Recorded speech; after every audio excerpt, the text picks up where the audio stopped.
இங்க நூரின்ற ஒரு பொண்ணு எப்போதுமே பையன் ட்ரெஸ் போட்டுட்டு பசங்களோட கிரிக்கெட் விளையாடிட்டே இருக்கா. சோ இத மாத்துறதுக்காக அவங்க அம்மா நூரிய ஒரு பரதநாட்டிய கிளாஸ்ல சேர்த்து விடுறாங்க. இப்ப அந்த கிளாஸ்ல நூரிக்கு மித்தாலின்ற ஒரு பொண்ணு ஃப்ரெண்ட் ஆகுறா. அண்ட் மித்தாலிக்கு நூரி கிரிக்கெட் விளையாட கத்து கொடுக்குறா. இவங்களோட விளையாடுறதுக்கு டீம்ல யாருமே இல்லாததுனால டீம்ல எல்லாரும் நிக்க வேண்டிய இடத்துல கல்ல வச்சு விளையாடுறாங்க. இவங்க விளையாடுறத பார்த்துட்டு கொஞ்ச நாள்ல அந்த பரதநாட்டிய கிளாஸ்க்கு வர மத்த பொண்ணுங்களும் இவங்களோட விளையாட ஆரம்பிக்கிறாங்க.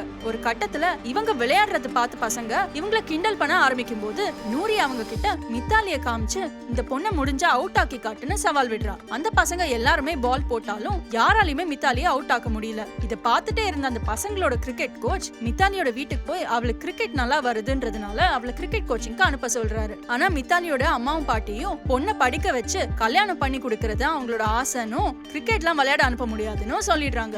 இத கேட்ட மித்தாலி வீட்ல ரூம்குள்ள போய் தன்னோட முடிய வெட்டிக்கிறா. மித்தாலி இப்படி பண்றத பார்த்து அவங்க அம்மா வருத்தப்பட்டாலும் அவங்க அப்பா அடுத்த நாள்ல இருந்து அவளை கிரிக்கெட் கோச்சிங்க்கு போகட்டும்னு சொல்றாரு. சோ மித்தாலி நூரி ரெண்டு பேரையுமே மித்தாலியோட அப்பா கோச்சிங்க்கு கூட்டிட்டு போயிட்டு வராரு. நூரி வீட்ல கிளாஸுக்கு போறதா போய் சொல்லிட்டு கிரிக்கெட் கோச்சிங்க்கு போறா. ஒரு 7-8 வருஷம் இவங்க கோச்சிங்க்கு போய் நல்லா பிராக்டிஸ் பண்ணி இந்தியன் கிரிக்கெட் அணிக்கு விளையாட செலக்ஷன் மேட்சுக்கு ரெடி ஆயிடுறாங்க. செலக்ஷன் மேட்ச் அன்னைக்கு மித்தாலி நூரி வீட்டுக்கு அவளை பிக்கப் பண்ண போய் பார்த்தா நூரி வீடு பூட்டி இருக்கு.